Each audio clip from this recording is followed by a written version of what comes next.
Hello students, आज हम नया टॉपिक स्टार्ट करते हैं वेब सर्वर। ठीक है, इसके पहले के टॉपिक में हमने पढ़ा था इंटरनेट, www और इंटरनेट टर्मिनोलॉजी। इंटरनेट टर्मिनोलॉजी क्या है? इंटरनेट के शब्दावली, जैसे web server, web browser, web page, web portal, website, ये सब हमारे क्या है? इंटरनेट शब्दावली हैं। ठीक है, इसको हम आगे डिटेल्स में पढ़ेंगे, हमने आपसे यही कहा था। तो आज हम स्टार्ट करते हैं उसका डिटेल्स। फर्स्ट हमारा टॉपिक है क्या? Web server. ये हमारा फर्स्ट टॉपिक है। वेब सर्वर क्या होता है? A web server is a computer that stores website on the internet and delivers web pages to viewers upon request. Web server क्या है? वेब सर्वर एक तरह का कंप्यूटर है। ठीक है, एक तरह का कंप्यूटर है जो कि वेबसाइट को स्टोर करता है। और ये वेबसाइट कहाँ स्टोर होते हैं? इंटरनेट पे स्टोर होते हैं। जो व्यूअर्स होते हैं, जो यूजर होते हैं, जब वो रिक्वेस्ट भेजते हैं वेब सर्वर के पास, तो वेब सर्वर क्या करता है? उनके रिक्वेस्ट के अनुसार ही क्या करता है? उन वेबसाइट को प्रोवाइड करता है यूजर को। ठीक है, ये हमारा होता है वेब सर्वर। उसके बाद वेब सर्वर को ही हम www सर्वर भी कहा जाता है। ठीक है, वेब सर्वर जनरली क्या करता है? ये एक तरह का प्रोग्राम्स है, एक तरह का सॉफ्टवेयर है जो कि वेब ब्राउजर के रिक्वेस्ट पर ही ये क्या करता है? ये प्रोवाइड करता है। मतलब कि जब वेब ब्राउजर जो होता है, जैसे नेटस्केप नेविगेटर, इंटरनेट एक्सप्लोरर, ये सब हमारे क्या है? वेब ब्राउजर है।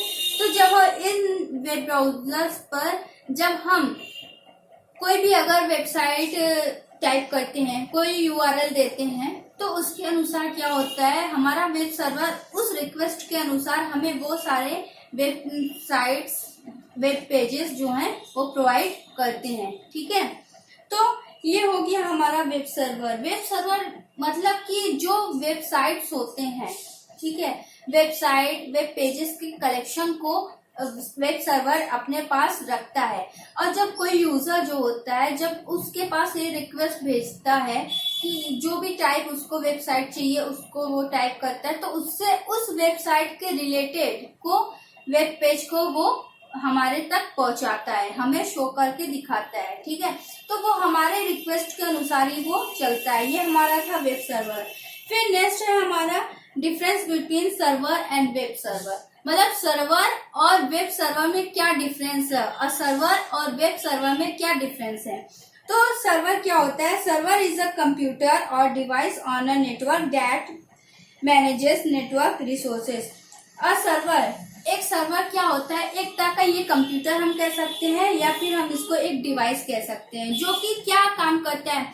वो नेटवर्क के थ्रू जो रिसोर्सेस होते हैं, जो नेटवर्क के रिसोर्सेस होते हैं, जो डिवाइसेस होते हैं, उनको आपस में जोड़ने का काम वो करता है। ठीक है, फॉर एग्जांपल हम आपको ये बताते हैं, जैसे एक प्रिंटर होता है। अब मान लीजिए हमारे पास 5-10 कंप्यूटर हैं, तो जरूरी नहीं है 5-10 कंप्यूटर है तो हमें 5-10 प्रिंटर भी रखना चाहिए। ठीक है, हम क्या करेंगे? एक प्रिंटर से ही जितने भी वहां पे कंप्यूटर्स होते हैं उनको हम कनेक्ट करवाते हैं नेटवर्क के थ्रू। तो वो काम कौन करता है? वो काम सर्वर ही करता है। सर्वर के अनुसार ही क्या होता है? प्रिंटर जो होता है बाकी कंप्यूटर्स से वो कनेक्ट रहता है। ठीक है, फिर उसके बाद ये क्या काम करता है? ये सारे नेटवर्क को मैनेजेस करने का काम करता है। मतलब ये मैनेज करता है, उनको कंट्रोल करता है कि सारे कंप्यूटर्स आपस में जुड़े हुए हैं कि नहीं, वो प्रिंटर से जुड़ा है कि नहीं, इन सबको देखने का काम करता है। मतलब जो डिवाइसेस होते हैं, डिवाइसेस को जोड़ने का काम करता है। ये एक सर्वर का काम होता है। और वेब सर्वर का काम होता है कि जो हमारा रिक्वेस्ट जाता है, यूजर का जो रिक्वेस्ट जाता है, उसके अनुसार वेबसाइट की कलेक्शंस को वो अपने पास रखे रहता है। मतलब यूजर के रिक्वेस्ट के अनुसार वो वेबसाइट, वेब पेजेस को वो ओपन करके देता है। ठीक है, ये होता है सर्वर और ये वेब सर्वर में डिफरेंस। और क्या करता है?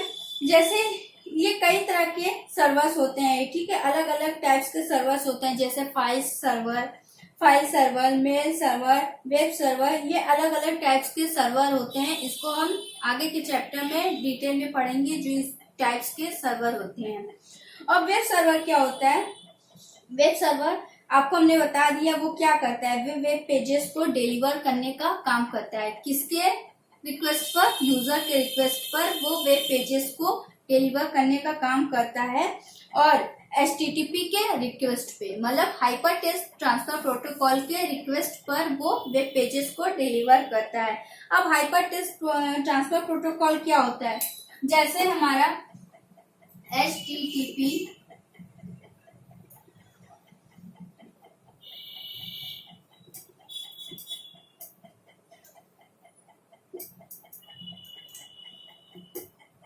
http://rediffmail.com।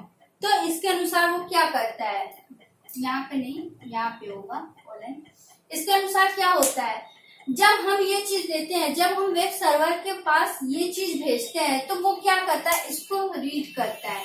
HTTP hyper text transfer protocol को वो रीड करता है और इसको क्या करता है, इसी के रिक्वेस्ट पे हमें rediffmail.com का जो है वो वेब पेज ओपन करके दे देगा। ठीक है, मतलब ये इस तरह से इसको हम क्या करते हैं, ये एक तरह से हमारा वेबसाइट भी है और इसको हम URL भी करते हैं, यूनिफॉर्म रिसोर्स लोकेटर भी कहते हैं।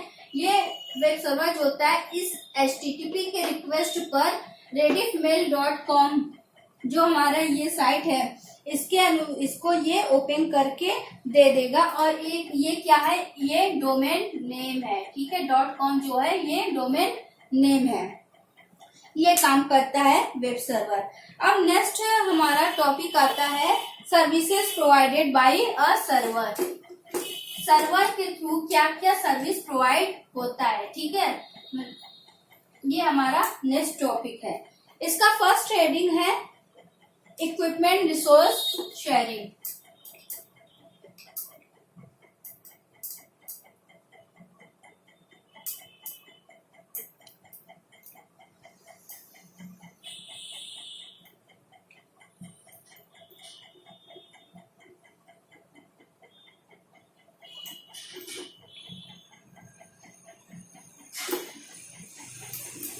ये हमारा फर्स्ट टॉपिक है इक्विपमेंट रिसोर्स शेयरिंग।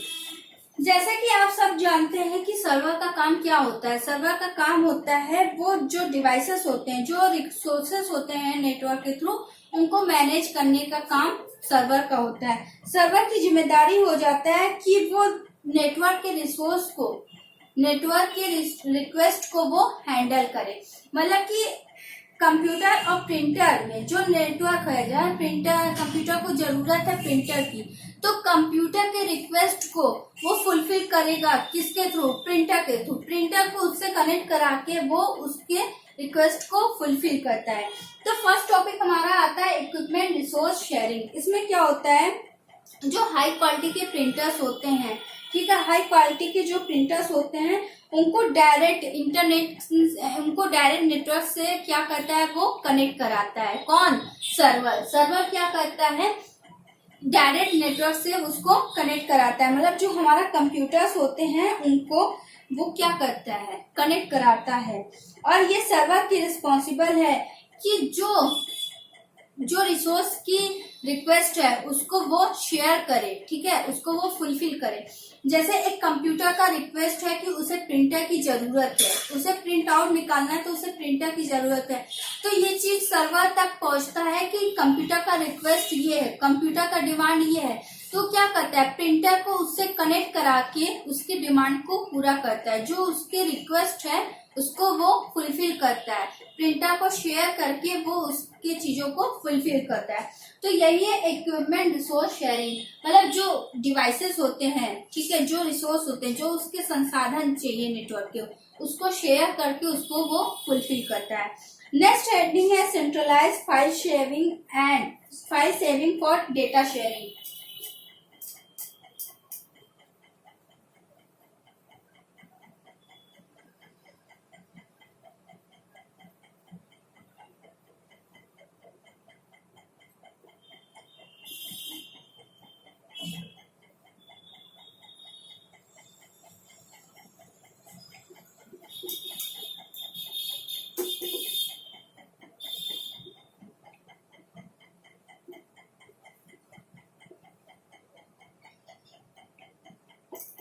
ये हमारा नेक्स्ट है centralised file saving and data sharing. इसमें क्या करता है, इसमें भी सर्वर का एक रोल रहता है। जैसे कि इसके पहले हमने आपको बताया फाइल सर्वर, हमने एग्जांपल में बताया था कि अलग अलग टाइप्स के होते हैं, जैसे फाइल सर्वर हो गया, मेल सर्वर हो गया। तो ये क्या होता है, फाइल सर्वर जो होता है ये क्या करता है, ये सर्वर जो होता है फाइल्स को सेव करता है, मतलब किसी भी कंप्यूटर में फाइल्स को सेव करता है। और अगर किसी कंप्यूटर में फाइल की जरूरत है, किसी डेटा की जरूरत है, तो उस डेटा को शेयर करने का भी काम करता है। कौन? सर्वर। सर्वर जो होता है कंप्यूटर में फाइल तो सेव करता है, इसके साथ साथ दूसरे कंप्यूटर में अगर डेटा, कोई भी डेटा को अगर शेयर करना है तो उसको भी करने का वो काम करता है। जैसे कि कोई भी डॉक्यूमेंट्स होते हैं, किसी ऑफिस में देख लेते हैं, किसी ऑफिस का एग्जाम्पल, जैसे किसी ऑफिस के मेन कंप्यूटर में सारे डॉक्यूमेंट्स रहते हैं, ठीक है। वहां पे एक कंप्यूटर में जितने भी डॉक्यूमेंट्स होता है वो रहता है, उसके बाद और किसी कंप्यूटर में और किसी वर्कर को डॉक्यूमेंट्स की जरूरत है, तो क्या होता है, उस मेन कंप्यूटर से डॉक्यूमेंट जो होता है किसी के भी कंप्यूटर में वो चीज शेयर हो जाता है, वो फाइल जो है, वो डेटा जो है वो शेयर कर देते हैं। तो वर्कर के अनुसार वो चीजें जो होती हैं वो शेयर हो जाती हैं। यही होता है फाइल सेविंग और डेटा शेयरिंग। फिर नेक्स्ट है आपका सेंट्रलाइज वायरस स्कैनिंग।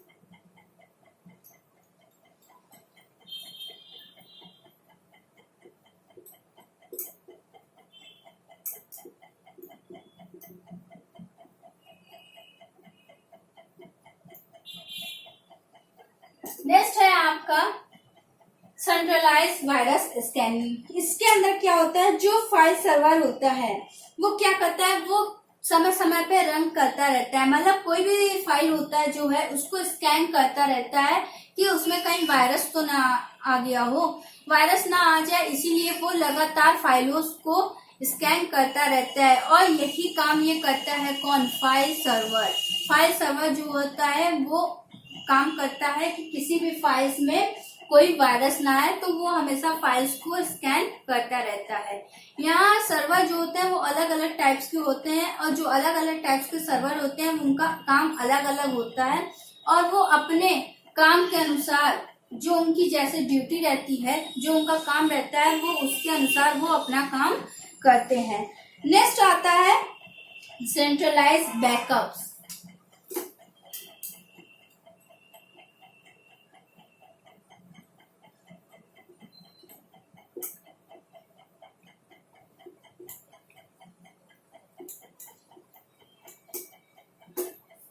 आपका नेक्स्ट है सेंट्रलाइज्ड बैकअप्स।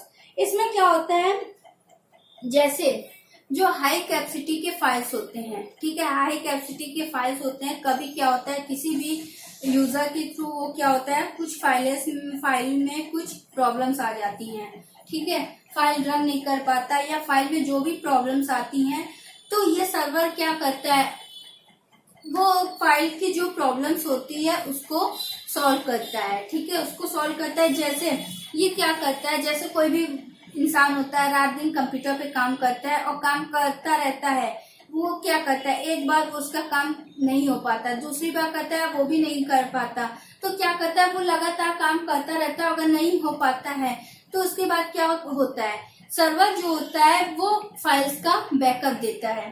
वो क्या करता है, वो हर जो भी अगर कोई भी वर्कर अपने काम में फेल हो जाता है, या सिस्टम कोई भी सिस्टम अगर उस समय फेल हो जाता है, तो उसको बैकअप करता रहता है, मतलब उसके फाइल्स को खराब नहीं होने देता, बर्बाद नहीं होने देता। अगर कोई भी सिस्टम खराब हो गया तो उसकी फाइल वो पूरी तरह से बर्बाद हो जाए, वो नहीं करने देता, वो उसका बैकअप दे देता है। कोई भी वर्कर अगर काम कर रहा है, वो चीजें अगर उसकी खराब हो रही है, ठीक है, जैसे कि वो एक बार शुरू से किया सही था, बाद में बीच में कहीं भी खराब हो जाता है, तो उससे क्या होता है, पूरे फाइल्स पे असर जाता है। लेकिन इसके लिए वो क्या करता है, सर्वर जो होता है इसके लिए भी बैकअप देता है कि वो फाइल्स जो है वो पूरी तरह से उसको यूजर को वापस मिल जाए। नेक्स्ट है आपका services provide by web server. अब हम देखेंगे कि वेब सर्वर, ये तो था कि सर्वर जो होता है, और सर्वर जो होता है, एक सर्वर जो होता है वो क्या क्या प्रोवाइड करता है, ठीक है, क्या क्या सर्विस प्रोवाइड करता है। लेकिन अब हम नेक्स्ट देखेंगे कि जो एक वेब सर्वर होता है वो क्या सर्विस प्रोवाइड करता है।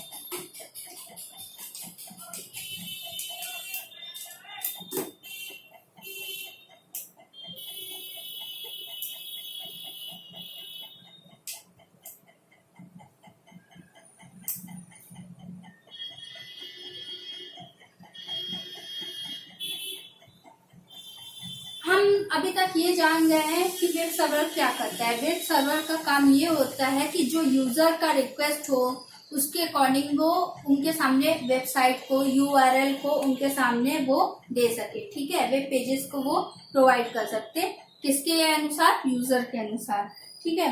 अब हम आगे देखेंगे कि और क्या क्या सर्विस वो प्रोवाइड कर सकता है। सबसे पहले आता है सर्विंग वेब पेजेस।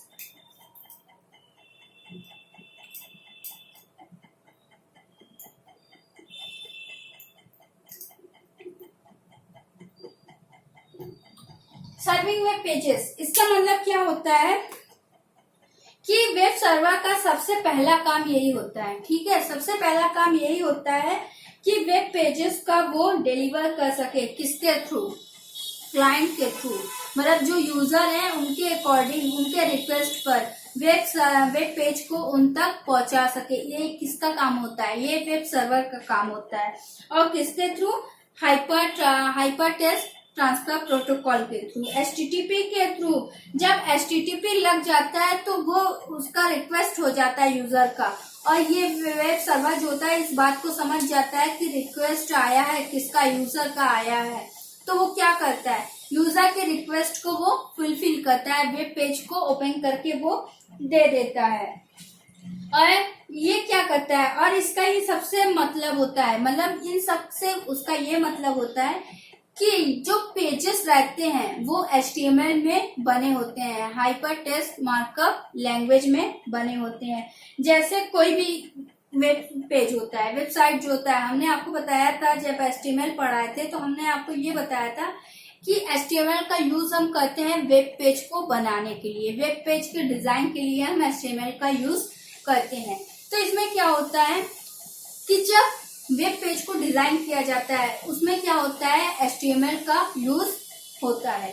तो वेब सर्वर का काम यही होता है कि वेब पेज जो है वो प्रोवाइड किया जा सके यूजर के रिक्वेस्ट पर। और इसके साथ साथ वो क्या करता है, जो भी चाहिए यूजर को, चाहे वो इमेजेस हो, चाहे डॉक्यूमेंट्स हो, या तो कोई लेआउट हो, उन सबको भी वो डिजाइन करके देता है। ये होता है वेब सर्वर का पहला काम।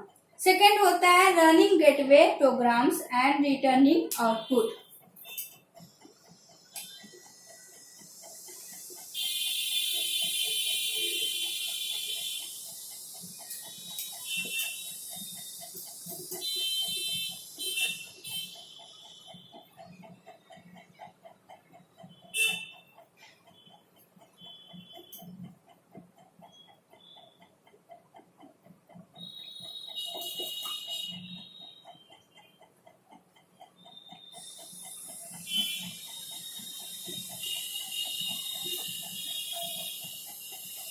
Running gateway programs and returning output, इसमें क्या होता है, जो स्पेशल प्रोग्राम्स होते हैं, ठीक है, जो क्लाइंट के रिक्वेस्ट पर जो वेब पेज जो होता है, वेब सर्वर जो होता है, उनको वो डिमांड को पूरा करता है।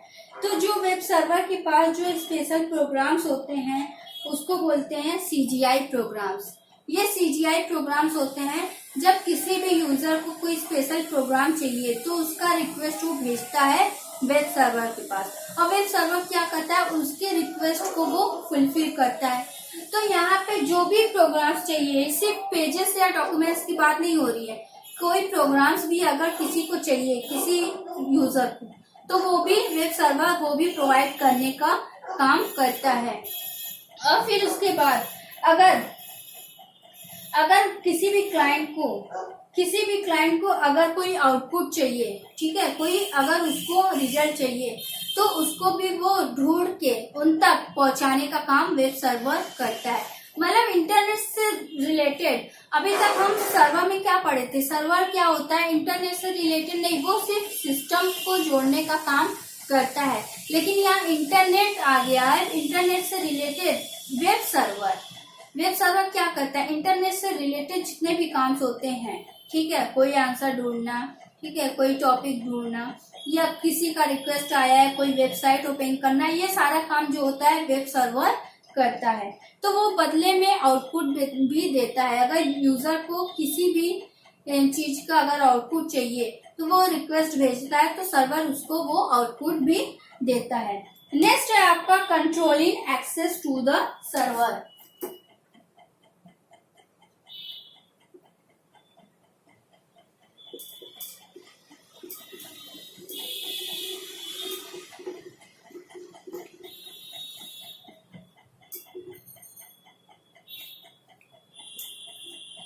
Controlling access to the server, इसमें क्या होता है, सर्वर क्या करता है, कंट्रोल करता है किसको, सर्वर का जो होता है कंट्रोल करता है, मतलब जो क्लाइंट जो भी रिक्वेस्ट भेजते हैं, ठीक है, जो भी कंटेंट अगर उससे रिसीव होता है वेब सर्वर को, तो उसको वो कंट्रोल भी करता है।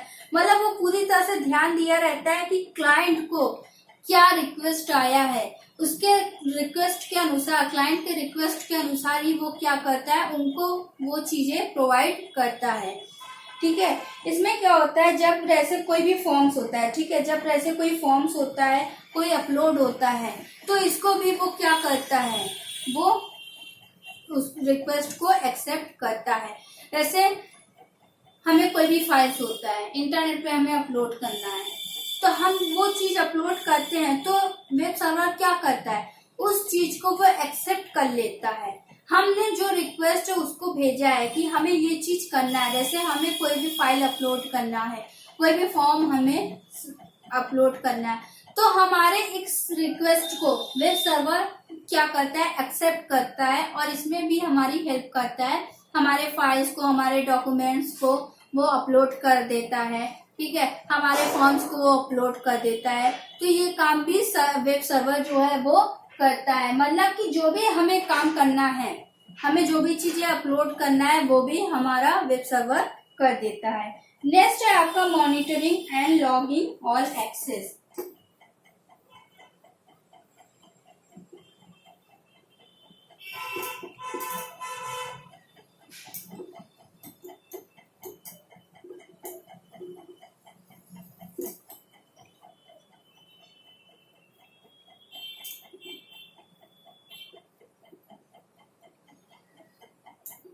Monitoring and logging all access, इसमें क्या करता है, इसमें भी वेब सर्वर जो होता है वो श्योर करता है कि जो यूजर का रिक्वेस्ट आया है, ठीक है, वो रजिस्टर्ड है कि नहीं, वो ऑथेंटिकल है कि नहीं, वो क्या करता है, वो इस चीज को एक्सेस करता है। ये क्या करता है, ये सारे प्रोग्राम्स को रन करके देखता है, मतलब जितने भी प्रोग्राम्स होते हैं, जो कोई यूजर अगर कोई प्रोग्राम्स ओपन कर रहा है, ठीक है, तो उसको वो क्या करता है, मॉनिटरिंग करता है, उसको वो चेक करता रहता है कि ये यूजर रजिस्टर्ड है कि नहीं। तो ये सारी चीजें ध्यान देने के काम वेब सर्वर का होता है और हर एक्टिविटीज को वो लॉगिंग करता रहता है, मतलब हर एक्टिविटीज को वो समय समय पर देखता रहता है कि किस यूजर का क्या रिक्वेस्ट आया है, उसका क्या एक्टिविटी है, वो क्या कर रहा है, वो लगातार वो चेक करता रहता है। नेक्स्ट है server side scripting.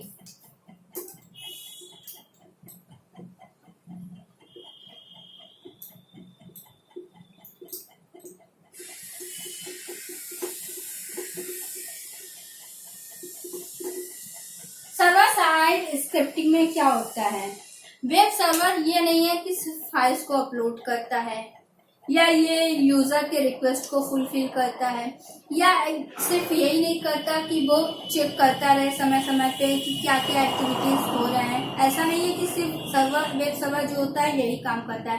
Web server एक और काम करता है, सर्वर साइड स्क्रिप्टिंग। जैसे कि एक लैंग्वेज होता है ASP, ठीक है, एक्टिव सर्वर पेज, ये एक लैंग्वेज होता है, स्क्रिप्ट लैंग्वेज होता है। तो सर्वर क्या करता है, इस लैंग्वेज को भी प्रोवाइड करता है, ठीक है, इस लैंग्वेज को भी प्रोवाइड करता है, मतलब कि वेब सर्वर जो होता है इस लैंग्वेज को भी सपोर्ट करता रहता है। मतलब कोई भी स्क्रिप्टिंग लैंग्वेज होता है, जैसे स्क्रिप्टिंग लैंग्वेज जैसे एक तरह से हम बताते हैं कि HTML जब आप करते हो तो वो क्या करते हैं, आप उसको लिखते हो, ठीक है, लेकिन वो क्या करना है, जो हम कोड देते हैं वो कोड तो हमें शो नहीं करता, सिर्फ उस कोड के देने के बाद जो हमें आउटपुट चाहिए वो आउटपुट शो करता है। तो एक स्क्रिप्टिंग लैंग्वेज भी ऐसे होता है कि वहां पे क्या होता है, जैसे हम फॉर्म बनाते हैं, कोई भी फॉर्म बना रहे हैं, तो उस फॉर्म बनाने के लिए हमने डायरेक्ट लिख दिया तो वो फॉर्म बन के तैयार नहीं हो जाएगा, उसके लिए भी एक लैंग्वेज की जरूरत है। जब हम उस लैंग्वेज में, उस कोडिंग में लिखेंगे तब वो फॉर्म तैयार होता है। तो वेब सर्वर जो होता है स्क्रिप्टिंग लैंग्वेज, ऐसे लैंग्वेज को भी सपोर्ट करता है। तो ये हमारा था service provided by web server, web server के थ्रू जो हमें सर्विसेज मिलता है, ठीक है। नेक्स्ट टॉपिक हमारा आता है वेबसाइट।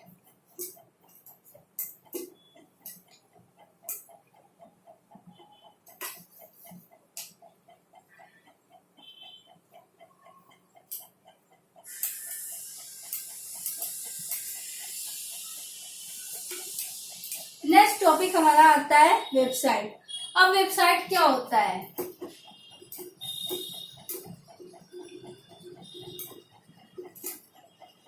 वेबसाइट क्या होता है? A website is a collection of web pages which are digital files generally written using hypertext markup language.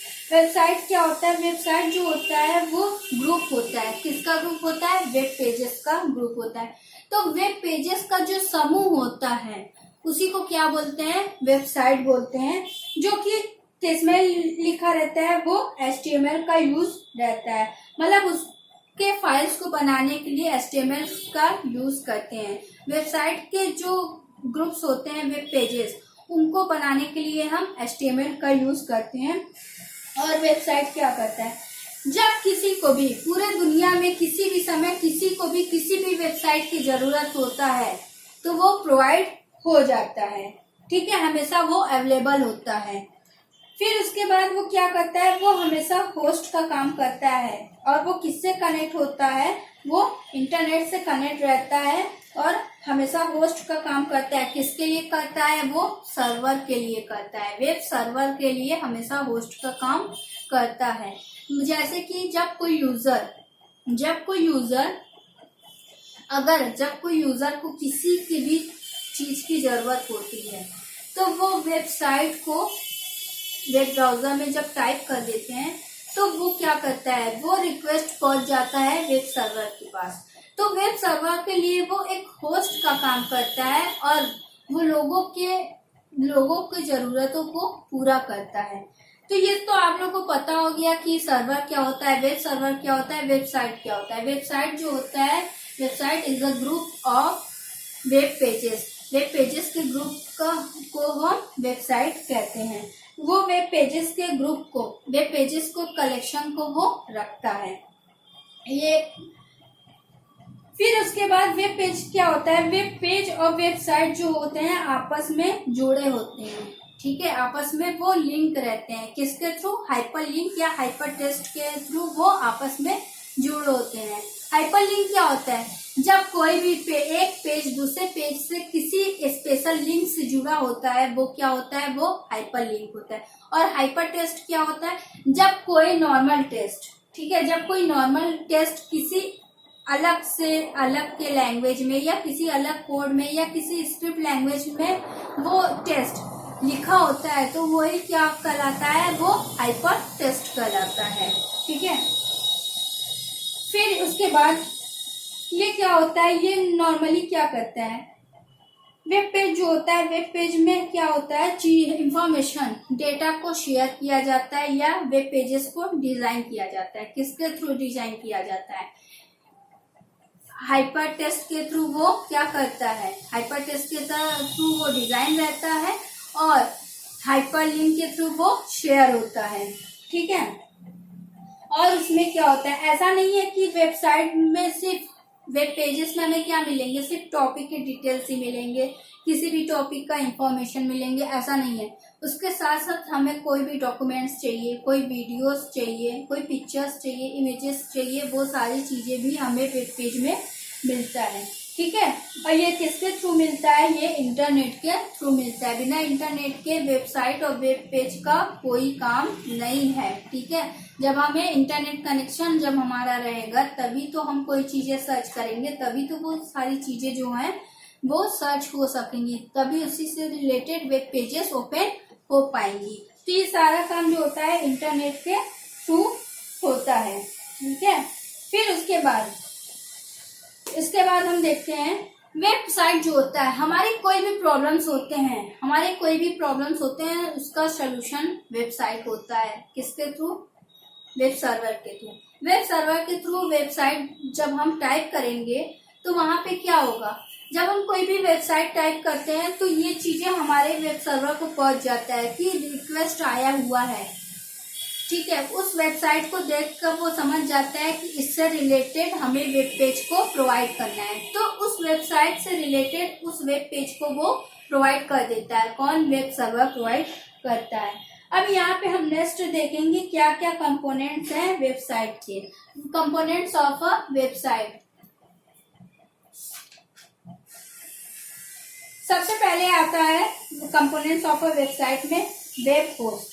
Web host क्या होता है, वेबसाइट जो होता है वो एक होस्ट का काम करता है, और ये किसके लिए काम करता है, ये काम करता है वेब सर्वर के लिए। वेब सर्वर के लिए एक होस्ट का काम करता है और इसी के थ्रू वेब पेजेस जो होते हैं वो ओपन होते हैं। ठीक है, फिर यहाँ पे क्या है कि जो फाइल्स का सेट होता है, ठीक है, वो फाइल्स का सेट जो होता है वो कंप्यूटर में, यूजर के कंप्यूटर में पहुंचाने का काम कौन करता है, वेबसाइट ही करता है। जैसे कोई यूजर होता है कंप्यूटर में, उसे किसी भी चीजें को जो है वो सर्च करना रहता है। जैसे हम कोई भी वेबसाइट डाल देते हैं, जैसे कि www.education.com। तो education.com ये क्या है, ये एक वेबसाइट हो गया। अब इस वेबसाइट में वेब सर्वर को पता चल गया कि एजुकेशन के लिए यूजर का रिक्वेस्ट आया है, तो उस वेबसाइट के अनुसार क्या करता है, जितने भी वेब पेजेस होते हैं उन सबको वो यूजर के सामने शो कर देता है। अब ये यूजर के ऊपर होता है डिपेंड कि वो कौन सा पेज ओपन करना चाहेगा। ये होता है वेब होस्ट। वेब होस्ट जो होता है वेबसाइट होता है, और ये किसके लिए होस्ट होता है, ये वेब सर्वर के लिए होस्ट होता है। नेक्स्ट है आपका एड्रेस। एड्रेस क्या होता है, जो वेबसाइट का एड्रेस होता है, ठीक है, जो URL होता है उसको ही एड्रेस कहा जाता है। जैसे हम किसी भी वेब ब्राउजर में कोई भी वेबसाइट डालते हैं, जैसा अभी हमने आपको बताया था http करके rediff.com, तो ये क्या है, ये एक तरह से एड्रेस है। किसका एड्रेस है, rediff.com का एड्रेस है, और ये इसको हम URL भी कह सकते हैं, इसको हम वेबसाइट भी कह सकते हैं। तो ये क्या होता है, ये भी उसका एक कंपोनेंट होता है। किसका, वेबसाइट का ये एक कंपोनेंट है। ठीक है, जब वेब ब्राउजर को जब एड्रेस मिलेगा तभी तो वेब सर्वर को पता चलेगा कि क्या चीज आया है रिक्वेस्ट यूजर के थ्रू। तो यहाँ पे जो होता है ये वेब, तभी सर्वर क्या करता है, यूजर के रिक्वेस्ट को फुलफिल करता है और वेब पेज को डिलीवर करने का काम करता है। नेक्स्ट है आपका होम पेज। नेक्स्ट है होम पेज। होम पेज में क्या होता है, हर वेबसाइट में एक होम पेज होता है, हर वेबसाइट में होम पेज होता है। और वो होम पेज क्या होता है, होम पेज जो होता है, जो पहला वेब पेज होता है, वेब पेज में जब वेब पेज में जो पहला वेब पेज आता है, वही जो पहला पेज आता है वही क्या कहलाता है, होम पेज कहलाता है। तो उसमें क्या होता है, वेबसाइट के रिक्वेस्ट पे जब वेब पेज ओपन हो जाते हैं तो जो फर्स्ट पेज ओपन होता है उसी को होम पेज कहा जाता है, और वही क्या करता है, लोगों को बताता है, मतलब व्यूवर्स को आगे बताता है कि इस वेब पेज में आगे क्या क्या है। तो जब वेब यूजर्स को पता चलता है कि उसमें क्या क्या चीजें हैं, वो क्या करते हैं, वहीं से वो डायरेक्ट उसको ओपन कर देते हैं। ये हो गया होम पेज। फिर होता है डिजाइन। जो वेबसाइट की डिजाइन होती है, जो ओवरऑल उसका लुक होता है, ठीक है, ओवरऑल उसका लुक होता है, जो वेबसाइट की जैसे उसका लुक, उसके फील को ये क्या करता है, वेब सर्वर क्या करता है, इसको वेबसाइट जो होता है इसको बताता है। मतलब वेबसाइट में, वेब पेजेस में जो उसका लुक होता है, जो उसका डिजाइन होता है, उसको कौन फुलफिल करता है, उसको HTML फुलफिल करता है। वेब पेज को बनाने के लिए HTML का यूज करते हैं, तो किसी भी वेब पेज की जो डिजाइन होती है उसको कौन बनाता है, HTML बनाता है। तो यहाँ पर क्या होता है, ये भी एक कंपोनेंट है, ये भी एक कंपोनेंट है वेबसाइट का, क्योंकि जो वेब पेजेस होते हैं वे नॉर्मली पेजेस नहीं होते हैं, उसको डिजाइन किया जाता है। तो ये भी उसका एक कंपोनेंट होता है कि यूजर को जो चीजें चाहिए वो देखने में अच्छा होना चाहिए, उसकी डिजाइन अच्छी होनी चाहिए, लोगों को वो फीलिंग आए कि हाँ ये चीज अच्छा है, देख के कोई चीजें समझ में आता है हाँ ये चीज अच्छा है, तो वो चीजें होती है। फिर नेक्स्ट है कंटेंट। वेब पेजेस में जो भी कंटेंट होते हैं, वेबसाइट से रिलेटेड जो भी चीजें होती हैं, जो भी कंटेंट होते हैं, जो जरूरत होती है यूजर्स को, वो कंटेंट जो होता है वो भी वेब पेजेस में भरे होते हैं, वेब पेज में वो भी भरा हुआ रहता है। मतलब वेब पेज, कोई वेब पेज ऐसा नहीं है कि खाली आएगा, ऐसा नहीं है। जितने भी वेबसाइट होते हैं उनके कलेक्शन जो होते हैं वेब पेज में, हर वेब पेज में कुछ ना कुछ यूजर्स को जरूर मिलेगा। तो जितने भी कंटेंट होते हैं वो उसमें रहता है। फिर नेक्स्ट है द नेविगेशन स्ट्रक्चर। इसमें क्या होता है, नेविगेशन स्ट्रक्चर्स में क्या होता है, ये वेब पेज का, वेबसाइट का ये भी एक कंपोनेंट है। इसमें क्या होता है कि हर वेब पेज सीक्वेंस में है कि नहीं, जितने वेब पेजेस हैं वो है कि नहीं, ये सारा काम जो होता है ये नेविगेशन स्ट्रक्चर का काम होता है। मतलब हर चीज सीक्वेंस में हो, हर चीज स्ट्रक्चर में हो, वेबसाइट की जितने भी चीजें हैं, जितने भी वेब पेजेस हैं वो सीक्वेंस हो, उसका स्ट्रक्चर हो, वो एक दूसरे से लिंक हुआ हो। मतलब कि जितने भी पेजेस हैं, जैसे कि हम सर्च करते हैं हम सर्च करते हैं ताजमहल के लिए, ठीक है, तो ताजमहल के लिए जब हम सर्च करते हैं तो जितने भी उसके वेब पेजेस होंगे वो आपस में एक दूसरे से जुड़े रहेंगे। अगर हमने ताजमहल सर्च किया है तो हमें ताजमहल की ही इंफॉर्मेशन मिलेगी, ठीक है, हमें कहीं और का इंफॉर्मेशन नहीं मिलेगा। तो वो सारा जो पेजेस होते हैं वो आपस में जुड़े हैं सही से कि नहीं, ये नेविगेशन स्ट्रक्चर का काम होता है। जितने वेब पेजेस हैं वे सीक्वेंस में है कि नहीं है, वो कंटेंट्स पूरे हैं कि नहीं है, ये सारा काम नेविगेशन स्ट्रक्चर का काम होता है। तो ये जितने भी कंपोनेंट्स हैं ये वेबसाइट के कंपोनेंट्स हैं। नेक्स्ट टॉपिक है वेबसाइट वर्सेस पोर्टल। इसको हम नेक्स्ट क्लास में पढ़ेंगे, website versus portal. Thank you class.